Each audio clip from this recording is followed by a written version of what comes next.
tidak melepas kemungkinan dengan motif dan saksi-saksi yang kita miliki yang bersangkutan mungkin lebih dari satu tempat untuk melaksanakan aksi.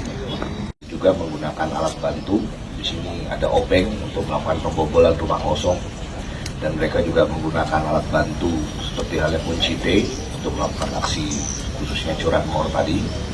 Seperti yang tadi kita dengarkan, aksi mereka berpindah-pindah. Tentunya mereka teknisnya terkadang mereka melakukan mobiling dulu dan memanfaatkan kelengahan daripada korban. Para pelaku ini tidak mengenal waktu dan tidak mengenal tempat, jadi diharapkan kepada warga masyarakat juga bisa menjaga, misalnya untuk curanmor laksanakan kunci ganda. Kalau untuk rumah, pastikan bahwa rumah itu dalam kondisi aman dengan terkunci dengan baik dari dalam. Dan yang ketiga, segera melaporkan setiap aksi yang terjadi kepada kami, di mana kami juga sudah menyebar nomor-nomor yang sekiranya bisa dihubungi, seperti halnya 110 yang kami miliki apabila mengalami peristiwa-peristiwa berupa kejahatan. Terima kasih.